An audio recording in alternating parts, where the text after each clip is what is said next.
ಉಳುವ ಯೋಗಿಯ ನೋಡಲಿ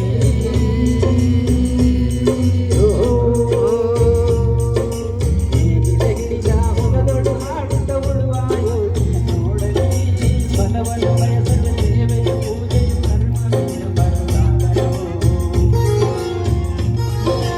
ಅಷ್ಟೊಗಳನ್ನವ ದುಡಿವನ ತ್ಯಾಗಿ ಕೊಡುಗೆಗಳನ್ನ ನೀಡಿದರು. ಸ್ವಾತಂತ್ರ್ಯ ಚಳವಳಿ ಕೆಲವೇ ಪ್ರಸಿದ್ಧ ಹೆಸರುಗಳಿಗೆ ಸೀಮಿತವಾಗಿರಲಿಲ್ಲ.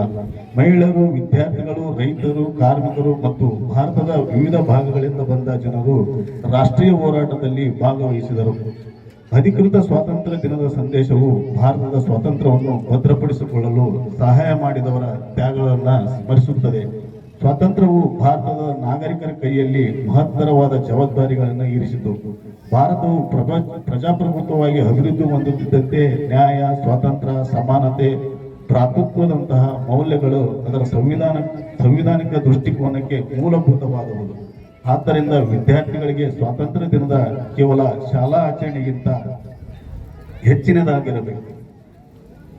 ನಾವು ನಮ್ಮನ್ನು ಕೇಳಿಕೊಳ್ಳಬಹುದು, ಇಂದು ನಮಗೆ ಸ್ವಾತಂತ್ರ್ಯದ ಅರ್ಥವೇನು, ಇದರ ಅರ್ಥ ಕಲಿಯಲು ಅವಕಾಶಗಳನ್ನು, ಸಮಾಜಕ್ಕೆ ಪ್ರಾಮಾಣಿಕವಾಗಿ ಕೊಡುಗೆ ನೀಡುವುದು, ಭಾರತದ ವೈವಿಧ್ಯತೆಯನ್ನು ಕಾಪಾಡುವುದು ಮತ್ತು ಒಂದೇ ರಾಷ್ಟ್ರವಾಗಿ ಒಗ್ಗಟ್ಟಿನಿಂದ ಇರುವುದು.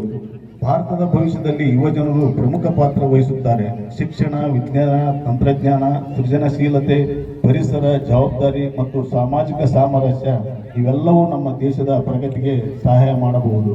ಆದ್ದರಿಂದ ನಾವು ಸ್ವಾತಂತ್ರ್ಯ ದಿನವನ್ನು ಆಚರಿಸುತ್ತಿರುವಾಗ ನಮ್ಮ ಇತಿಹಾಸವನ್ನು ಕೃತಜ್ಞತೆಯಿಂದ ನೆನಪಿಸಿಕೊಳ್ಳೋಣ ಮತ್ತು ಭವಿಷ್ಯದ ಕಡೆಗೆ ಜವಾಬ್ದಾರಿಯಿಂದ ನೋಡೋಣ.